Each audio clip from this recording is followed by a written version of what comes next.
Brazil, 1876. Cesario is 42 years old. Born a slave, he will die a slave. Every morning he wakes before dawn. He prepares breakfast for his masters while his stomach growls with hunger. He eats the leftovers. Always the leftovers.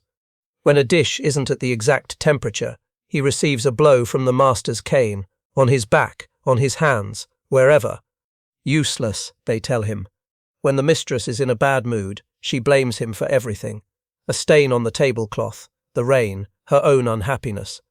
You are less than nothing, she spits at him.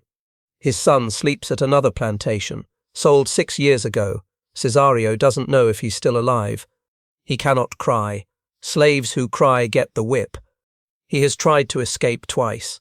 The first time, the dogs caught him. The second time, they chained him for a week without water. But Cesario has something they need. He cooks like no one else in the region. And that keeps him alive.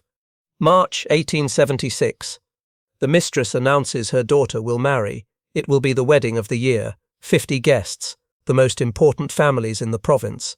Cesario will prepare the banquet, orders the master, and you better make it perfect, you damned Negro. Cesario nods silently, but something has changed in his eyes.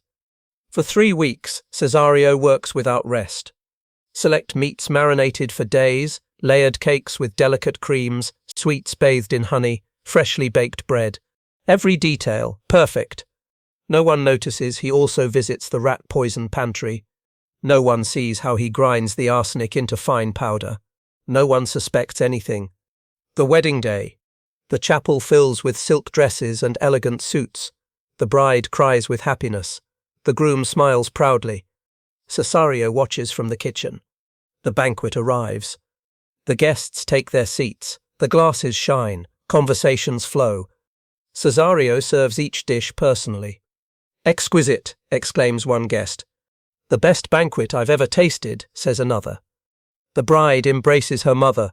The master raises his glass with pride. Cesario returns to the kitchen and waits. 2 hours later, the first screams. A female guest clutches her stomach, falls from her chair. Then another, and another. Vomiting, convulsions, screams of agony. The bride writhes on the floor. The groom bleeds from his nose. The master screams for a doctor, but he too begins to shake. The hall becomes hell. 14 people die that night. Among them, the bride, her parents, and the master who beat Cesario for 28 years. When the authorities arrive, they find Cesario sitting in the kitchen. He hasn't tried to flee. "Was it you?" they ask. Cesario looks them directly in the eyes. For the first time in his life, he doesn't lower his gaze. "Yes," he answers with a firm voice, "it was my revenge. Every drop of poison for every drop of my blood spilled. Every death for every day they stole from me." There is no remorse in his voice, only a terrible calm. Cesario was executed 3 weeks later. They say he walked to the gallows with his head held high. His story became legend, a dark reminder that oppression has a limit, and that some men, when they have nothing left to lose everything.